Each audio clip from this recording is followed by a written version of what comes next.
I'm just gonna wait for everyone to get in and let me know if you can hear me okay, because I have the phone positioned a little strangely. I'm just gonna wait until everybody's gathered. Celie is here. I have notes. Oh my God, I have so much. Yay. Valisia is here. I see you.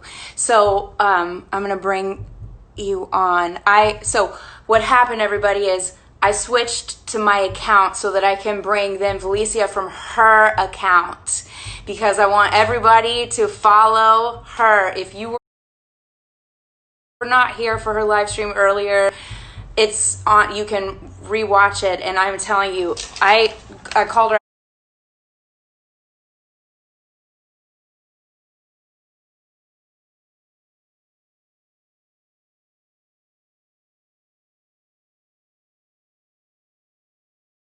Okay, also, I just want to say to everybody who's watching,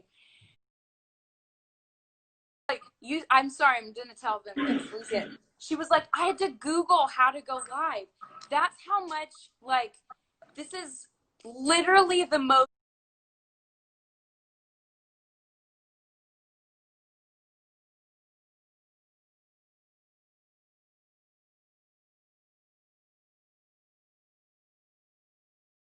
Your first go was like, here it is. Here it is, world. Here it is, world. Here it is, world. Me and Oprah.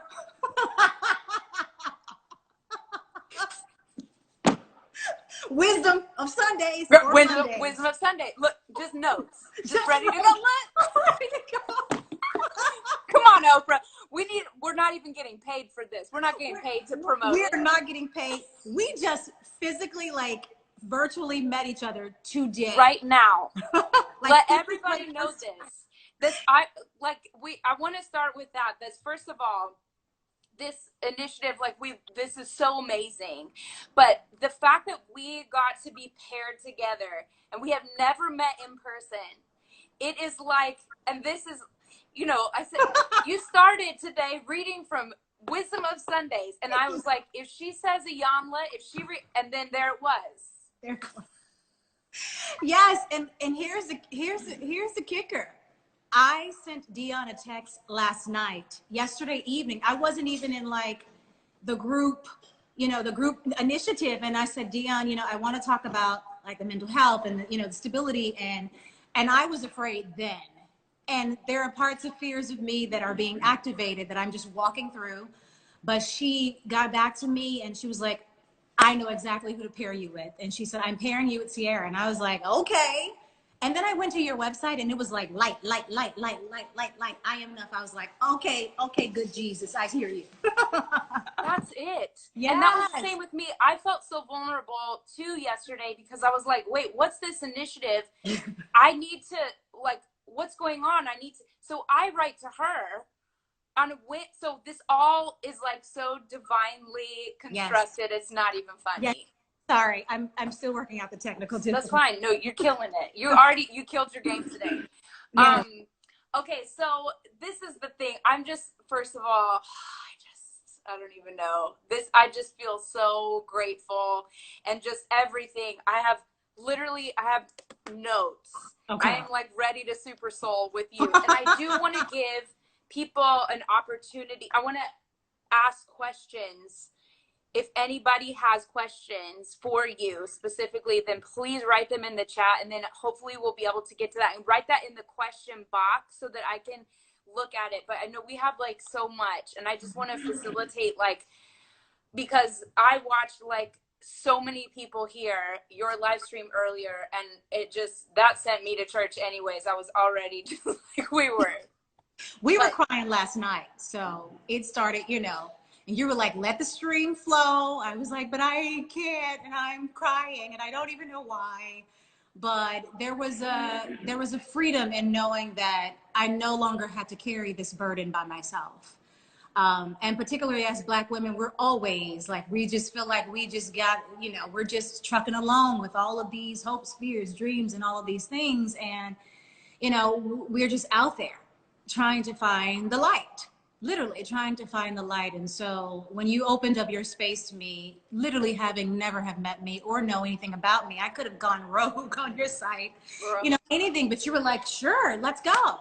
I'm very appreciative of that. And some kind of way, Dion, just that intuition, she was like, I'm doing it. Yeah, that's she right. knew. It worked out. She knew. Okay, I don't even know. I'm going to do my best Oprah right now. Let me get you super sold someday. There's so many things, and I want to hit a lot of the stuff that you talked about.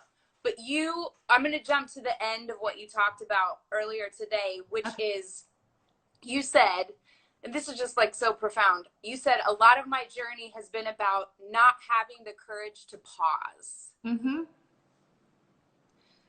Yeah. And then this world, we spoke briefly about, the world is on pause. Literally. And you learned that after being diagnosed with cancer. Yeah.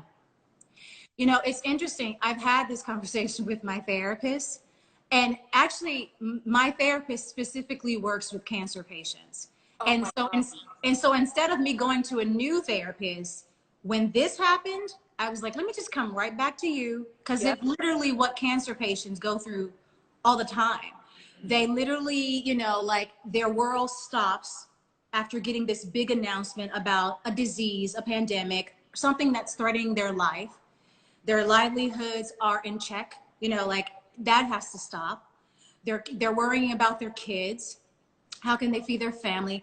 All of these things that are happening. And when this pandemic stopped, I just looked around and I was like, okay, this place seems very familiar to me.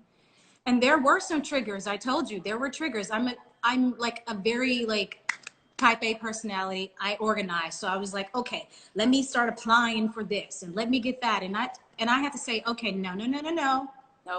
Nope. Take a pause, boo. Like I have to speak to myself like that. Like, take a pause, because here's what's going to happen. Everything that's going to happen in this pandemic will be out of your control. Period. Point blank. You can't steer your way through this pandemic. You don't know if you're going to get it. You don't know how you're going to get it. Hell, they don't even know how you're going to get it. That's right. I mean, every day is something new, you know, for no kids, 2 kids, like all of these things. And so for me, it was just like, okay, your career, sidetrack, whatever that is, you know, your daily life, sidetrack, whatever that is, have several seats. Okay. Have several seats. The pandemic. Yes. And then have enough. Said, yes, have several seats, and then I'll come back to you when I'm ready. And in the midst of all of that, take a pause, reevaluate, pull back some layers, dig deep, and see what you can work on, because the world is waiting for us and we have work to do. That's right. That's right. Yeah. And we can't go back to how it was. And if we do, it's going to be even bigger. Yes. We talked about that very briefly, because I've always thought, okay, the world gives us an opportunity to do what's right. You know, like, it's by no mistake that I was born into this world and did not speak for years. God put me on this world to say, I'm going to make you use your voice for something better. Like, whether you believe in God or the universe, it was just like, I'm automatically going to force you into that space where you see people, hear people, fight for people, but also more than anything, fight for yourself. So now that we're in this pandemic, there is no going back, not in the work world, not in the spiritual world, not in the sports world, nowhere. Even news has changed. Everybody's working from home. Yeah. So it's just like, we have to do things differently. And as we were saying earlier, if we don't get it right, if we don't learn to support each other, if we don't figure out how can we help our neighbor, love our neighbor, respect our neighbor, we're going to be right back here come 3 months from now. And it's going to be worse. Yes. Yes. Yes. Let's circle back to cancer. We'll get, I want to go, but I just want to go through a little bit of just what you just touched on. The first 5 years, and this is for people who didn't get to hear it yet, and you will listen after this is done, because I don't want to go back through your story. I want them to listen to you tell it. But for the first 5 years of your life, you didn't speak. But you also said that you were observing Yeah. what you were doing. No, I don't remember. So I had to call my mother last night and was like, okay, because she told me possible, because I just don't shut up now. So I just don't realize what you're talking about. So she was like, no, you really did not talk. We tried to get you to talk. It wasn't like I, had a problem or anything. I just was like, I was just watching the world, taking it all in, soaking it all in. And so she tried to put me around more and more people, and having my babysitter, Miss Lucille, helped me as well, because she took me to church. And at church, you got to speak. In a Black church, if you don't know where the word amen is, you will find out. And not just any type of Black church. It was Church of God in Christ. We're literally running up and down, waving the flags, like it's yes. We are there. Okay, so yes. You picked up on some of that, and you got the motherboard,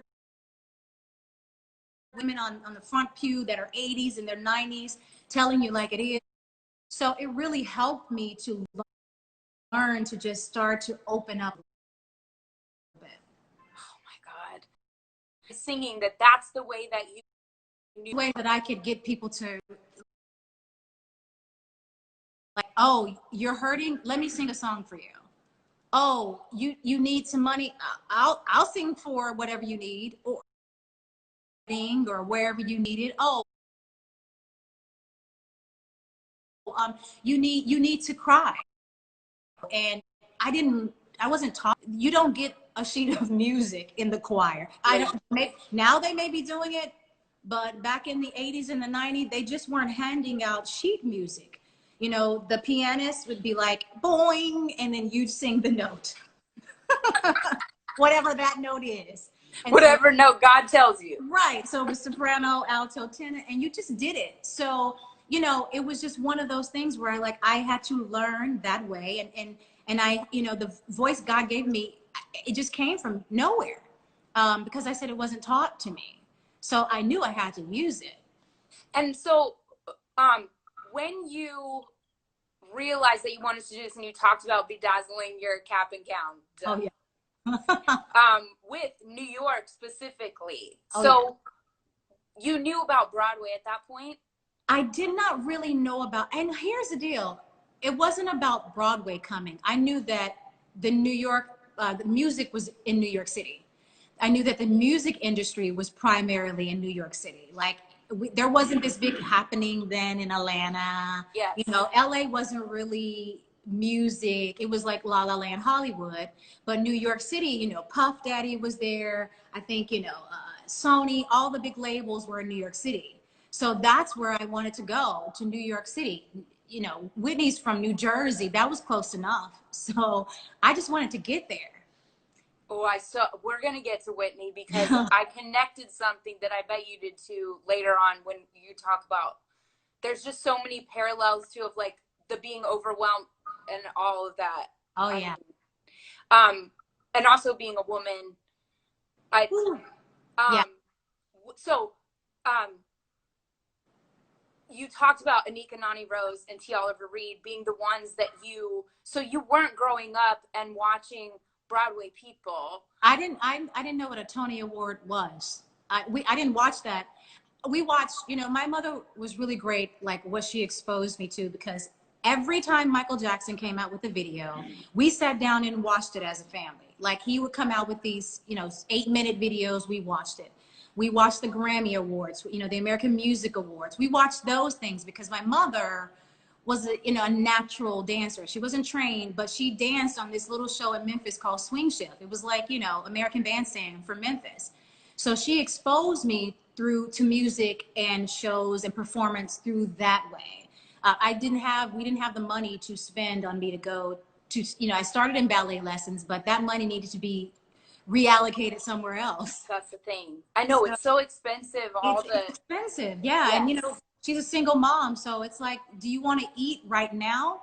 Or can I teach you how to stretch? And she did. She would sit me on the floor and teach me how to stretch.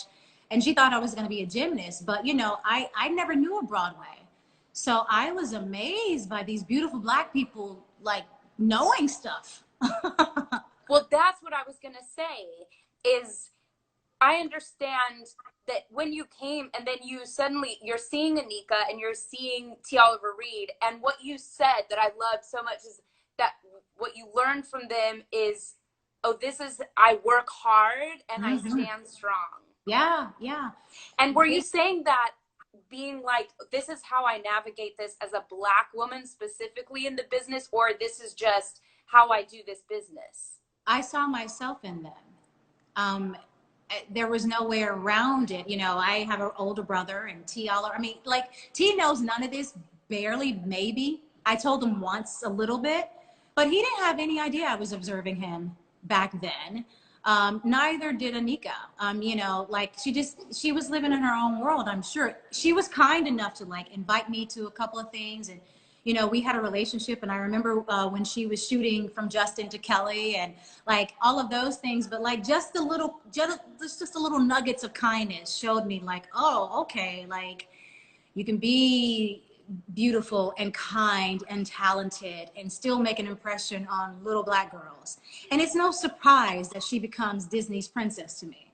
Like, she was inspiring little Black girls before she had such a grand platform. And she may not realize that, but that was the impression that the two of them left on me. Okay, you're going to work hard, and it's gonna, you know, hey, you're gonna do it, but you can get there. I mean, T. Oliver Reed has like what, 13 Broadway shows on his Come credit? on, yes. I mean, like, what, like, really? Of course I'm going to learn from you. So yeah, so I saw myself in them, and I idolized the fact that they could work hard and do Broadway and come and do all these musicals and sing these songs, and people wanted to hear them. When you talked about, I'm skipping a lot of the other stuff to get to being Diana, and that you showed up, and I just want to highlight for everybody, when you talked about you showed up every day as her. Yeah. Showed up. You did not just take any of this for granted. You showed up. I needed to know what she walked like in a 3-inch, a 2-inch. I needed to know, because first of all, 50s clothes are very different from like what I put on every day. That's right. And back then in the 50s and the 60s, Black women and men dressed up. You know, this is like the lowest of the low for them, you know what I mean? But they wore dresses, they wore stockings, they had slips, you know, all of these beautiful, they were coiffed, beautiful, eloquent, gorgeous Black people. And I needed to show up in the skin that she was in. I needed to feel like what that was going to be and how is it going to make me stand. And once again, she expressed herself through her clothing. I mean, like I said, she was making a lot of the Supreme clothes in the beginning. And so that was the least I could do. The least I could do. And she's still alive. Come on. Well, that's what, when you were like, I needed to honor her too. It's like, you're just not going to show up No. There's a song called Give Them the Flowers While They Live. So every day that I walked in dressed as Diana Ross, it was like, here's your bouquet, boo. Like, I'm here for you. Like, thank you for 1959. Thank you for the 60s. Thank you for the 70s, the 80s. And she's still going. Thank you for Caesar's Palace, 72, I think it was. Like, yes. You know, so like, that was the easy part. Yeah, obviously. Which you wouldn't have even realized that, like, at the time. No, I just was like, let's do her. Like, she is alive, and I want to honor her the best way I can. And she deserves it. Yes. Amen to that. Yeah. Did you feel specifically like I just want to highlight some things for people that are listening, that's earlier when you talked about other stuff where your first audition was for the ethnic call. Yeah. Which is just so cringy. I know, but today it is. At that time, like, when does it become apparent for you that's like, oh, that's what I'm like, when is the messaging, or is it? I mean, I don't know how it could not be, but is the messaging, when does it come to you that's like, oh, that's what I'm worth here, or that's what I'm good for? Well, but the thing about it is, it didn't come to me because I was always a Black girl, and I'm gonna be the Black girl till the day I die. That's not gonna change. Correct. So because I show up in a new space doesn't change the fact that I'm a Black girl. So, you know, I mean, even in the USO, like I said, there was a blonde, there was a brunette, there was a black girl. You know, like I don't get the change of hair color. I just become I become the black girl. Right. So like it didn't dawn on me when she said they needed an ethnic girl. You know, I just showed up because I wanted to sing. Yes. Yeah. I just want to point because I'm like, hear that. Yeah. Because I wanted to sing. Because I want to highlight for everybody too, there were so many things that you were saying that was coming to me, that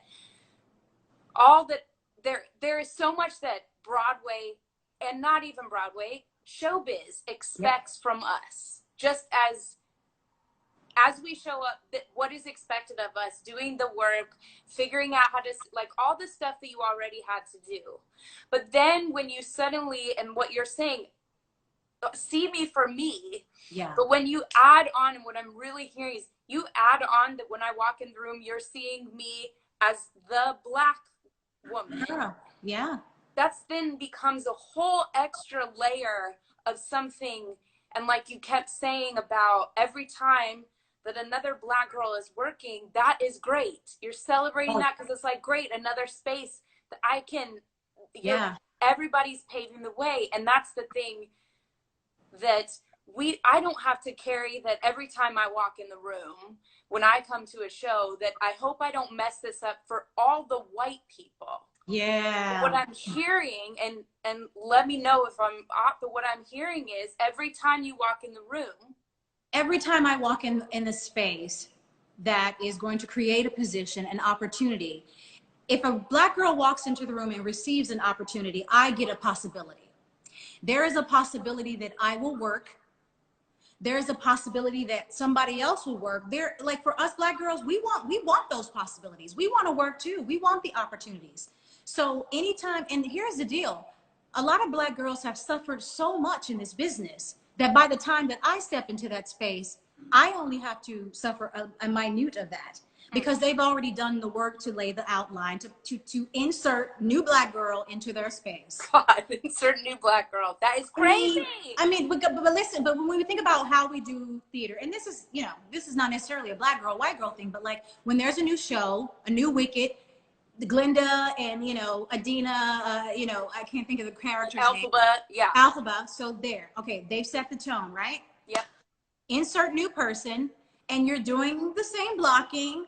You're trying to make your choices, but there are some strong choices that were made previously before you. So maybe not, you don't get to do those things. Right, yes. So, but for me, when a black girl works, hey, there's a chance.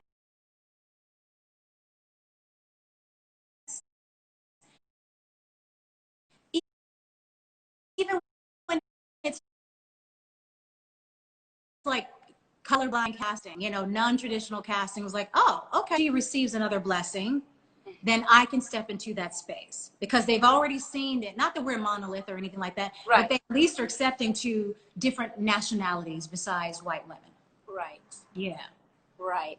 I just wanted to thank you for articulating that so well. And I just wanted to highlight that point for everybody who's listening, because there are things that's like, I can understand some things as a woman only but that's it. But as a black woman, I've heard this so many times, and now especially it's really coming out. And that's why I love this, sharing the mic with other women, because it's really, really important that there's already, you talked about earlier, the stuff with nobody got you a car.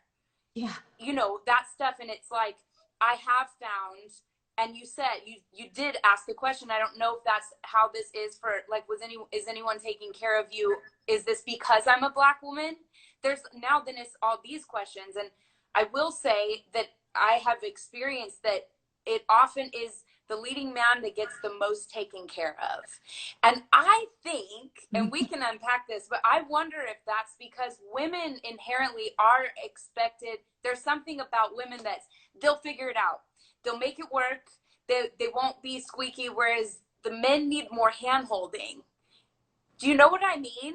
I mean, I understand that, but the situation is, just because I can make it work doesn't mean I don't want you to work. That doesn't mean I don't want to feel appreciated. Doesn't mean I don't want to know that you got my back.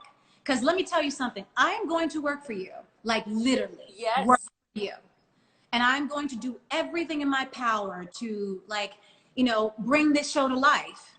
So please show up for me. You know, it was interesting. I read Niecy Nash's post, like, I think it was like a couple of days ago. And she was just saying that she's a mess, you know, and she said that she's like, I have to go back to, I personally, you know, Niecy Nash have to go back to New Orleans to get all of her things because we're in a pandemic. She's number one on the call sheet. She said, I'm wondering if Kira Sedgwick has to do the same thing. She's number one on the call sheet. Would you make a white woman go back to gather her things in the middle of a pandemic, or would you send them to her? Interesting. And the fact that she had to ask herself that question is like really, you have to ask yourself that question. So like, it happens, you know, we may not get, there may not be some of the same things, but we have to fight as Black women. We have to fight as women. And yeah, the men are taken care of mostly. Now they're going to talk about their thing, and I'm sure we'll get it. Of course we will. I'm sure we'll get it. But you know, yeah, like it's not an easy thing, but I don't know how many, you know, let me take that back. Because when I met Billy Porter, he had all of his gear. You know what I mean? He had all of the things, and that's just Billy Porter. But you know, I don't want to be on the corner of 34th and 7th. No. Hailing no. And here you go. And then you're Tony nominated for this part, and you are hailing your own cat. And for those that are listening, this like, you know, can't wait to get on Broadway and would be honored to hail that. You don't understand. And actually you do. Let's help you, because what you were doing was carrying a show, and you're doing all the press, all the extra things that comes with that. And when you're nominated, you have so much stuff to do. Everything is going on, and all you're asking for is for some help. And you kept talking about support, which is so key. I really want to highlight that too. That's the support you were asking for, begging for, that manifested all this within your body. There is something's got to give. Yeah, I mean, you know, I knew that because she was so well known and so many people love her. I said to them, Black people will come for me, white people will come for me. You know, like, people are going to want their Diana, and they take ownership in their Diana. It is about service. You know, that's why I wanted to sing. So, you know, at the time I hadn't been nominated, but I had been doing everything that they needed to be doing. And we just came out of like a preview of an opening of a show that wasn't open yet on Broadway at another Broadway theater. like I talked with someone else this, you know, earlier today about, like, did we do that? Like, were we putting on a show every time somebody walked in the door in the middle of rehearsal? Pretty much yes. Yes. Pretty much yes. So yeah, like, you know, I just, you know, the fact, it still dawns on me, but a white man is the one who spoke up for me. That was interesting. I like that. I like that. It's like, oh, this feels so wrong. And that can happen too. That there is chivalry too. Mm-hmm. But I think something that I'm really hearing, especially during this time, is we've got to get this to change from the top down. Yeah. Because the fact that because was he a cast member? He was one of the writers on the show. He brought in to be one of the script writers. I don't know what they call it, script doctors. I have no idea. Sure. But he was one of them, and I'm still friends with him to this day. But I mean, I wasn't going to say to them, I'm on the corner of 34th Street and 7th. I had already said my piece to them about the things that I desired that I thought would help me meet months ago. So he didn't feel any like threat to walk or say something to one of the general managers or whoever he said it to directly. It was like a no-brainer for him. And for me, I just was like, I'm going home, you know, wig box and all. And so, like, I am very appreciative that he said something at the time, because no one else is. You know, I was talking to someone earlier, and I just remember I had security on that show at some point. Mm-hmm. At some point, not because my life was in danger, like, just to get me, you know, from events to events, like from the front door to the table, so that it wouldn't be an hour before I got to sit down. That's right. you know, talking to people and different things. They never told me like, we're getting you security for your own. I didn't feel in danger. Right. But I remember having a female security guard and taking me, you know, when we would do little things and little parties, and she would just be with me. I mean, you know, it's crazy. It is crazy. And these are the things that, and why we talk, and why I wanted to just say again, how you spoke about doing the work and standing up and showing up. And because we don't know really what we're signing up for. This isn't part of anybody's training, no matter what training you have, is that this is the level of what you are carrying, all the burden that you carry when you are carrying a show like that, and carrying one of the most iconic humans still alive. Yeah, still alive. You know? Yeah. I didn't go into it thinking it was hard. I just went into it knowing that these things need to happen. And I just want to be the best for the show, because I want the show to live on. And I want Mr. Gordy to be proud of the work that he did from years ago, now bringing it to life again. I wanted, you know, us to all succeed. Like I said, it's still today one of the most talented casts that I've ever been in. Everybody is, and everybody was a star that day. We've lost a member of our cast at last, but they're all stars. Any of them could have carried a show. That's right. And they still can to this day. So yeah, it's a lot. I mean, it's a lot when you lead a show. You've done it God knows how many times now. But you know, at the end of the day, I'm still human. Like, you know, and particularly for females, something happens once a month that affects our voice. That's right. You know, I learned that from Miss LePone in her book. Come on. What I mean? Like, she suffered, and she's dynamite. But like, things are affected. We are affected by those things. So that's right. I don't think male producers really get that. But you know, shut up and sing. Shut up and sing. How dare you? But yeah, like, you know, do the, and you know, we're getting paid, so you know, well, like, there's that. But that's what I want to also say too, is like, there's this thing of, you're the cash cow for the producer, and this is a situation, and this is why this time is so important. Celia's just like, she just can't. She's like, come on, C.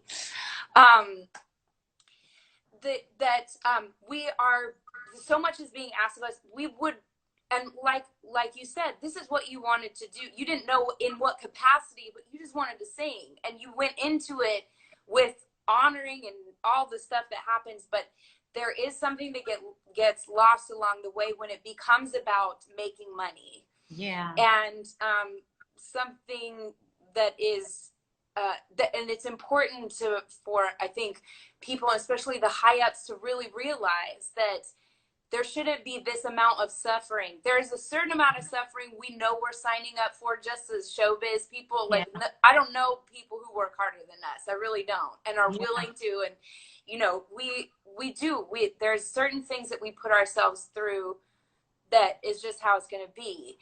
But then what you're asking, and that's when you said that you asked for, when they finally sat you down, it's like, okay, we're going to have you exit for 8 weeks as if they're doing you a favor. And it's like, but I asked like that. My heart was like, oh, because you are, now I know you. It's like, you're an incredibly empathetic and intelligent woman. You knew what you needed. You asked for what you needed, and it wasn't the moon. And for those listening, it wasn't blue M&Ms. You know what I mean? It's not like, I didn't ask for a unicorn. No, I didn't ask for a unicorn. I mean, you know, I just asked for the things that I thought I needed to continue to do the best work we did.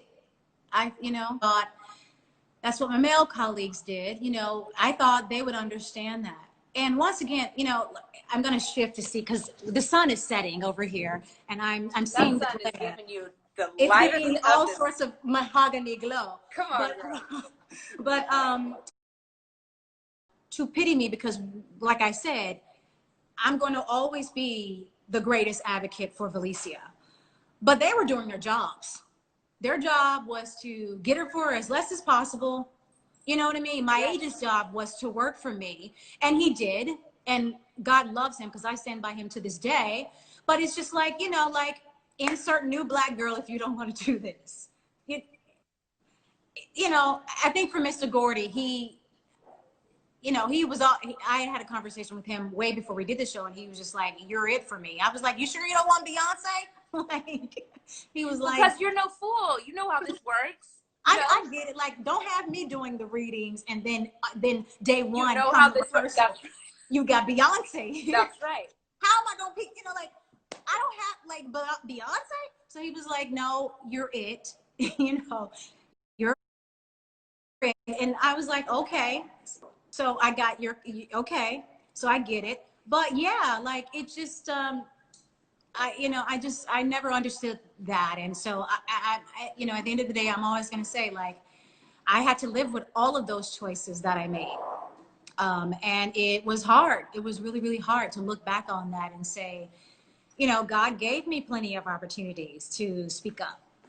And I never wanted to, you know, we don't want to be seen as like the angry black girl or like the bitch or, you know, all of these things. And it's just like, I just, here I am, people.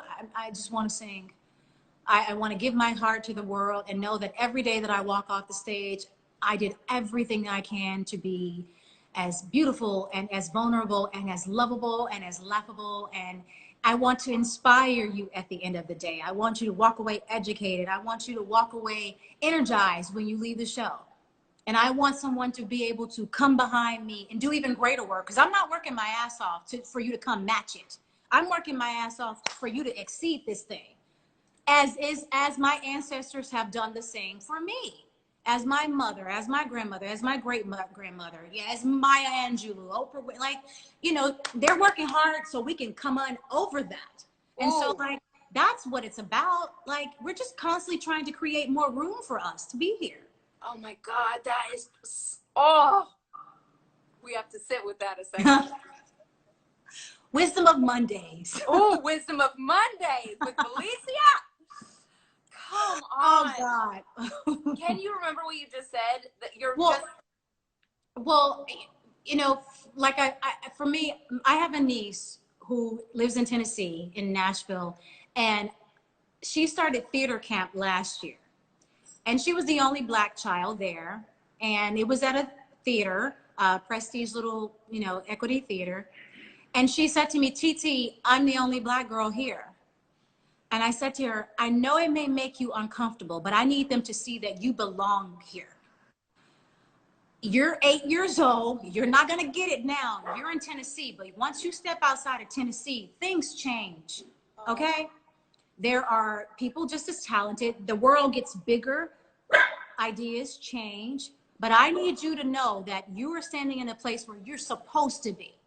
And if I have to work my ass off to pay for this theater camp for you to go there, please stay." So once again, this year we're in a pandemic and they're Zooming theater. And I was like, "Do you really want to go? You've been Zoomed out all school year." And she was like, "TT, I want to go." I was like, "Well, let me find my coin purse so I can sign you up to go there." Because once again, they need to know that you belong in this. Now you're going to be doing Annie, but you're going to be the only black girl doing Annie, but you're going to do the damn thing. Now, yes, we are doing Annie. Right. Yes, we are doing Annie. We're not doing the Wiz, but show up. Do it. And she'll call me and she'll show me the choreography that they're working on. And I just keep saying her, you belong there. You belong there. If somebody else may not tell you that, but you belong there. So yeah, like I'm working hard so that she can come in and bounce over me. My mother, who only was able to dance on that small television show, she didn't know what Broadway is either. But look, I got there 5 times. Come on. You know, it ain't an easy gig. And the next black girl, I hope she's there 20 times, leading the show. That's right. You know, because that's what it is. That's right. That's what it is. Oh, you're taking us to church right now. I can't even deal with you. Okay. I just wait. Do I want to? Can we talk about Whitney Houston? Yes, we can. I know, right? You have to take a pause for that, don't you? Like, can we talk? Because Yes. you brought her up as somebody, obviously, that you were listening to, and that I love that you were like, they're like, can you, like, we need you to bring a song in, and it's like, okay, so Whitney, like, basically. And I love that also you're just, like, so confident, too, that's like, yeah, so I sing a Whitney Houston song. I'm like, what more do you need from me right now? That's it. It's just like, moment. I'm sorry, but like, really? I mean, granted, you know, they were one, the show was literally called the 60s Project. But I was like, I'm coming in here with Whitney. What do you need from me? You know, Richard Maltby. Yeah. Richard Maltby. I love also, you're like, I didn't know who he was. But so Mr. here's Maltby. also a Whitney Houston. And I brought an up-tempo Whitney and a ballad Whitney. No, please have brought in her 10-minute thing that she did. What was that for the award show where she is live for 10 minutes and she gives you, she starts with Porgy and Bess. Oh, yeah. You know what I'm talking about? And then it goes into, it's like all the 3 hardest songs that have like ever been written. And she goes, this one, then this one. And she ends with, I Have Nothing. Oh my God. She's just going to give you all the colors of the wind. Like, and she always did that. And she always did that. I just remember she was on back then, one of the talk shows, maybe Carson or something, and singing Home from the Wiz. And I wanted, you know, like Stephanie, I knew about Stephanie Mills and Home. Like, of course you're going to know about the Wiz. Yes. So that soundtrack I knew about. But when she did her version, I was like, oh, wow. Like, there are 2 different ways that I can work this number and all these things in between, and like show all of who I am. I mean, she was everything to me. And I remember exactly where I was when she died. I was in the Mormon dressing room, 2011. And I just remember my heart skipping a beat. Yeah. And being really sad and afraid because no one took care of her.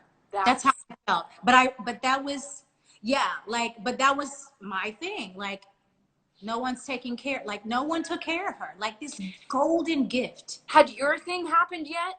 My thing hadn't happened, but no. I had suffered one like occasion. But I just feel like that's probably something that, you know, me trying and just, you know, carrying. Yes. And just like, is anybody gonna look around and do anything? Yes.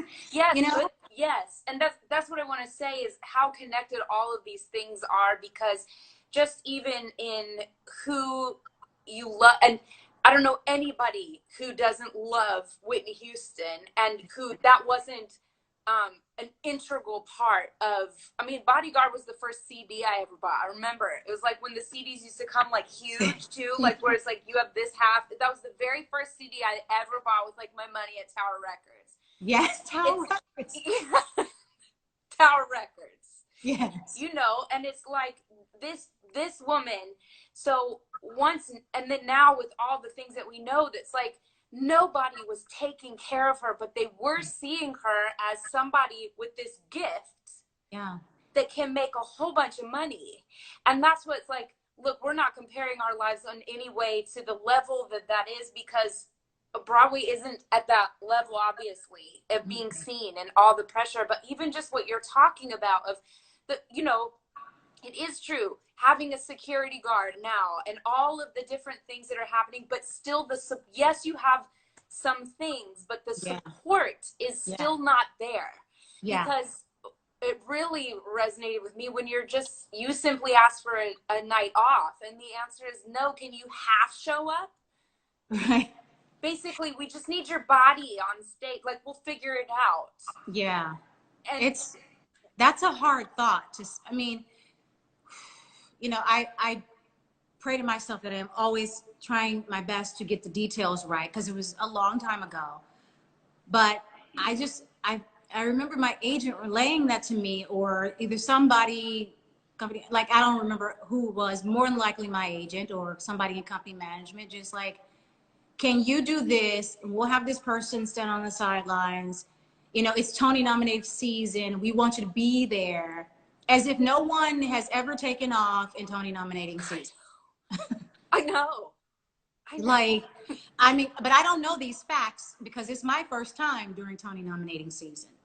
So, you know, yeah, I wanted the time off. I think I maybe took 2 days or something like that. I'm glad I took those days, but like, it just taught me like, don't ask for anything, you know. Yeah. Don't ask for anything else because you may be faced with another situation, whereas your body needs to be there, but your soul has to be in the ground. You know what I mean? Like, I do know what you mean. And that I thought when we did pause as an industry and as a world with COVID, when the pause first happened, I thought this is a really good time for us to rethink this and come back with integrity. yeah. And hope and high up people who it is, you know, they expect you to show up. Yeah. To just make sure that the soul of the person isn't secondary or third dairy. Oh yeah, right. Like the person, just make sure you remember the person is a human.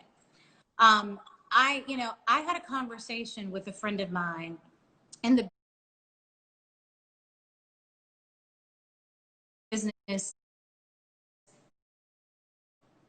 maybe back in January. And I preference this with hurt knows hurt. I've experienced all of those things. We need to have a blackout. I'm not on Broadway at the time, but based on the stories, it's time. One day, I'm not asking people to leave the show. Maybe at half hour, we step out of the theater. Those of us who are alumni will come and join you just for just a moment, so we can just stand in this space and be like, oh, we're all here. Oh my God. All of us are here and it can't be done without us. And at the time, you know, it was a lot to ask of anybody. You know, that person didn't want to rock the boat. How are we going to talk to other people about this? There are young kids on Broadway who are just coming out. You know, that's their paycheck. And what I'm finding from the people on your feed, particularly Victoria, who made this for me. Come on. Come through, Victoria. She's 24, 26. The young people are ready. Yes, I feel that too. The young people are like, I refuse to see my friend suffer. That is I refuse to see my colleague die. I refuse. That's so right. So they were, you know, if it were to come to have come to that in January, yep. I feel like they probably would have been like, what time you want to be there? Yes. But, you know, our brains don't think like that, at least for me, because I'm, you know, slightly a bit older. We have to be calculating. But it was like, I see people hurting here. What are we going to do about it? Yes. And so it wasn't the time, you know, and I spoke to that person today and I said, listen, what's happening now in our community and the world, we're not a minute too late or a minute too soon. It's happening exactly when it needs to happen. That is so right. Because everybody's watching. Oh, they really are. Everybody's watching. Wait, yeah. This makes me think, I would just want to click this question box. Let me try and do this right and see. Oh, everybody. Okay, so I'm looking at this question box. Everybody already is saying, there's 1, 2, 3, 4, 5, 6 already saying, can she be on an episode of Light Lessons, which is on my channel. So please, Valisia, can we do an episode of Light Lessons together? Absolutely. And I'm gonna need some of those Light Lesson cards because I was girl, like, I'm sending them to you. Got merch? I got merch. You got merch? Come through, merch. Yes. Okay, so yes, you guys, yes, that's gonna happen, and we'll discuss. Okay, people are just saying thank you so much for being such an empowering woman. Thank you. Somebody, this is good. She says, how can I be a good ally to Black people as a minor who can't donate or protest? Can you speak on that? How can, I can't, well, as a minor who can't protest or donate. There are children doing little things, and, you know, there are kids with lemonade stands. There are kids dancing for life. There are some children marching with their families. And I would just say, always treat people with kindness, no matter what their skin color is. I mean, we have to teach this to children as they grow, because back when I was growing up, we were always told children are a product of their environment. Yeah. You know, back in the 80s and the 90s. And we have to teach them love and honor and respect and kindness. And to know that just because someone doesn't look like you and the same skin as you, they hurt like you.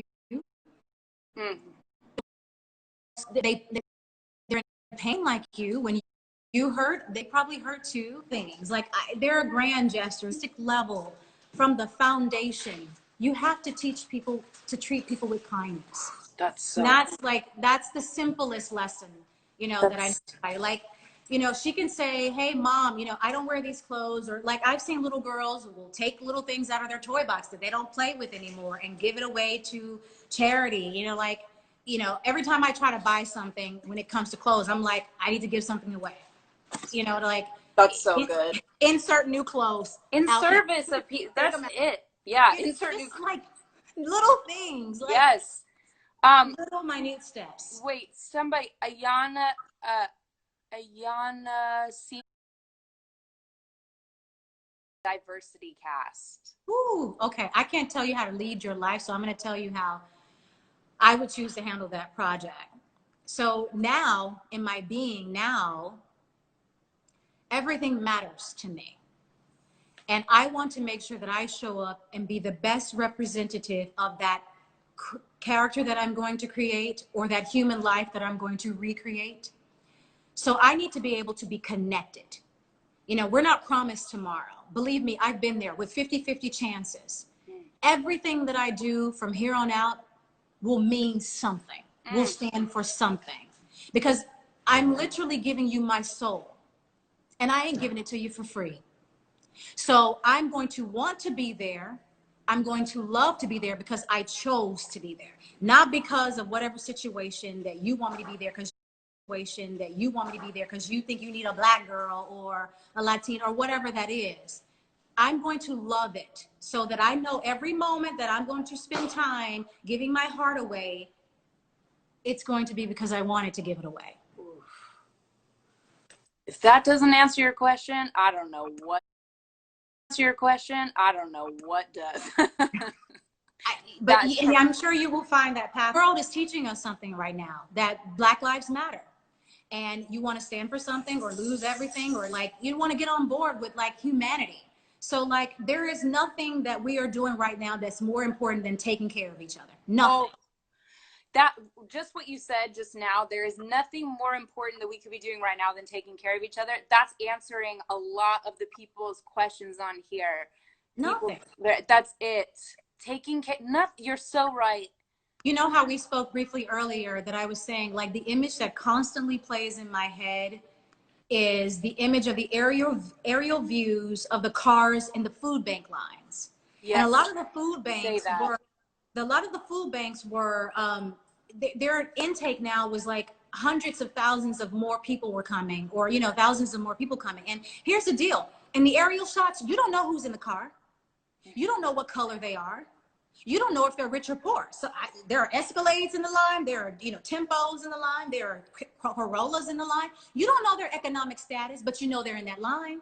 That's right. So everybody needs help. Like, we've been hiding in the box of our houses, doing the damn thing, keeping up with the Joneses and all of those things. But now people are showing up in these food lines, and you don't know who they are. And they could be your mother.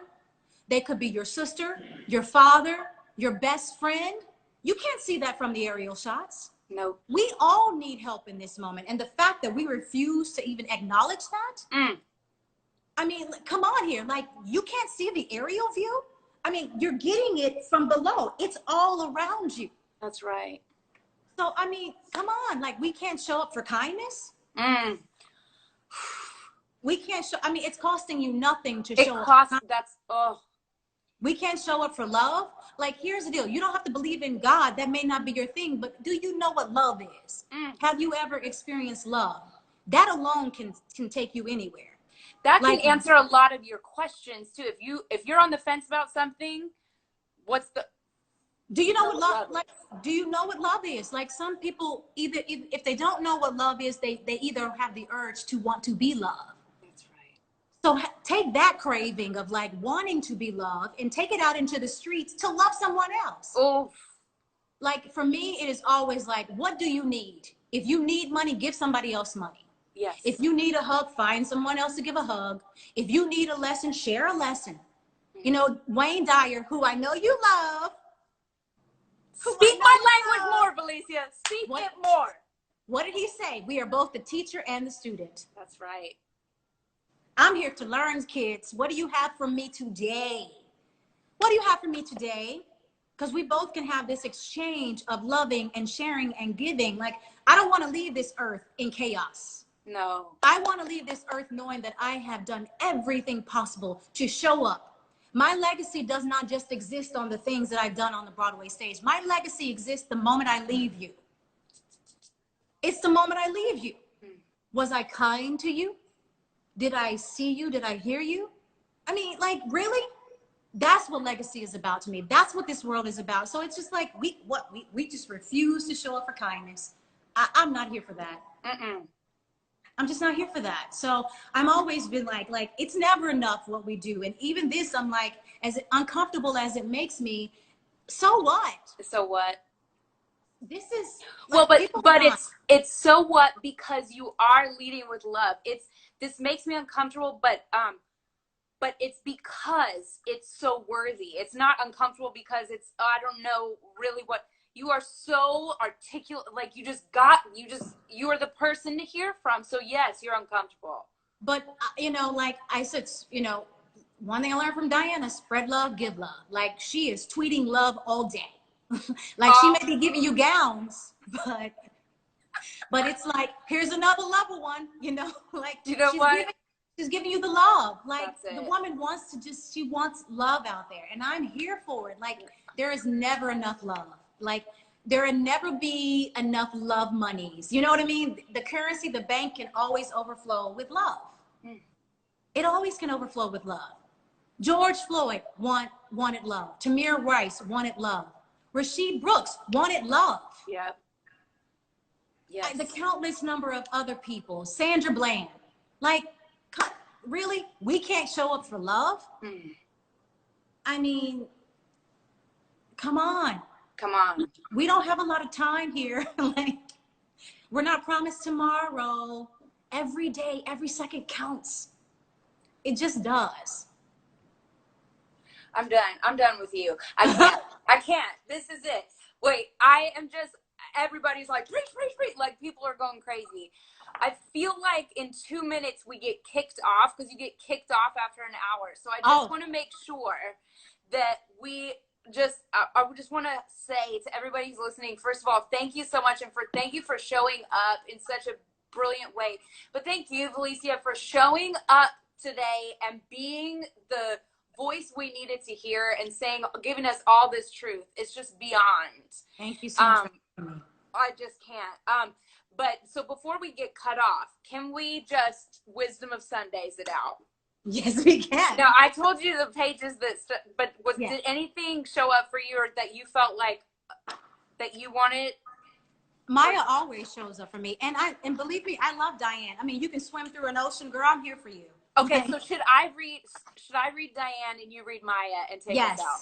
Okay, I'm going to read Diane fast just in case because I hope we don't get kicked off. But okay, so Diana Nyad says, you guys, the will is so undefinable and can push you so far beyond. I've had sports scientists, the best of them, write me and say, I'm sorry to tell you this is humanly impossible. And I write back and say to them, you have no idea then.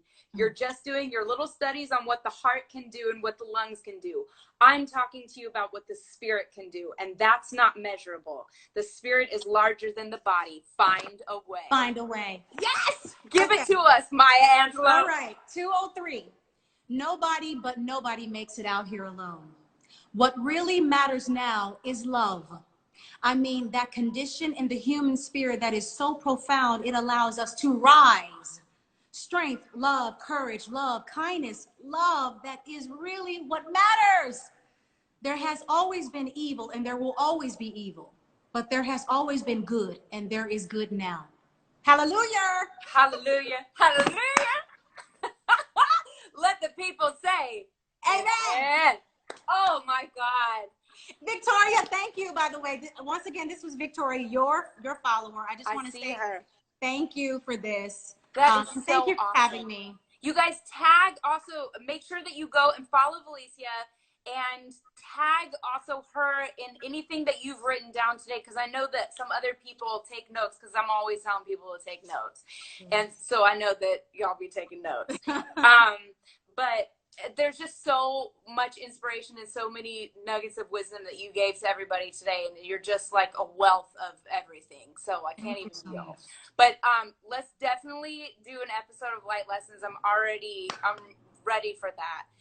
But since we didn't get kicked off too, I just want to highlight some of your own quotes now, because I was just like, there came a point in your thing today that I was just like, but something, and I want everybody to hear this, that you said your biggest lesson, you said, it was me that was my greatest advocate. So even though we talked a lot today about people weren't being, you were unsupported in so many ways. You were supported in ways you did. You shouted out to people left and right that were there for you, but ultimately you were unsupported in so many ways, but you were your biggest advocate.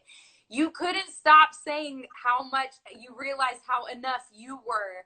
You challenged all of us to know how enough we are. And, you know, that's what all these followers are here for all the time. So I just wanted to say, you said that. You said you are enough, and that not everyone is going to know how to speak up for you or know that you are enough. So you got to know it. You got to know it, because people know gold when they see it. Okay? They know gold when they see it. So, like, you know, seriously, we're all the goats. We are the greatest us of all times. We can all be the goats. Like, no one's going to beat me being Valisia. No one's going to beat you being Sierra Boggess, the queen. Like, no one's going to beat Victoria being Victoria. Like, we are the greatest of all times. Let us rise to the occasion.